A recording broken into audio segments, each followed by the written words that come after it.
La maison à énergie positive est une maison qui développe plus d'énergie que ce qu'elle en consomme.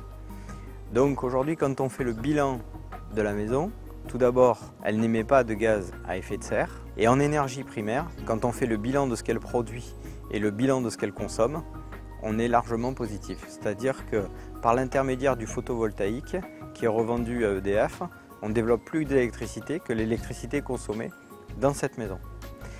Le principe de cette maison, c'était de poser deux postulats. Une maison sans chauffage et sans climatisation.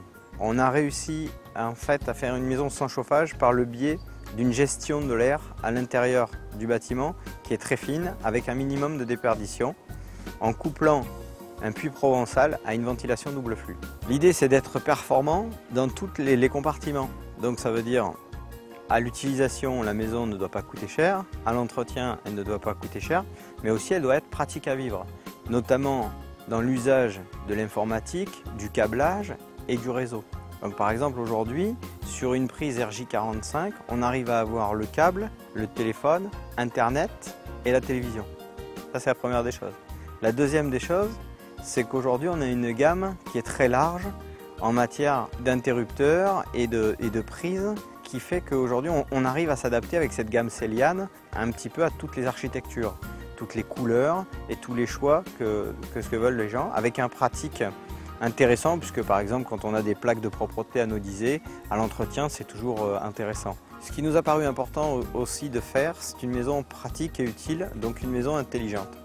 Cette maison intelligente, c'est par exemple la centralisation des volets et la commande volet par volet, et notamment la programmation des ouvertures. Un système qui nous permet d'être pratique sans pour autant être complexe d'accès. Et on a abordé la problématique avec le grand pour que l'utilisateur soit sur des applications qui soient très simples d'accès et très fonctionnelles. Alors dans ce projet, ce qui nous a intéressé, c'est la finalité. La finalité, c'est d'aller un peu plus loin et proposer une alternative à nos clients et à ce qui se propose aujourd'hui. C'est une offre unique, quelque chose d'accessible et de duplicable. Notre idée, c'est de dire que cette architecture n'est pas une architecture élitiste, mais une architecture accessible à tous et qui permet aujourd'hui de travailler de manière différente en consommant beaucoup moins d'énergie.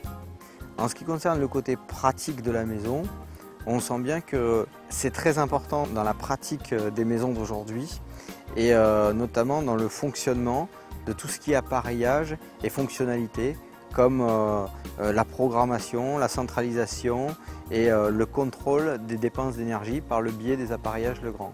Et je pense que ce type de maison peut être décliné et la gamme des appareillages Legrand nous permettra de proposer des solutions.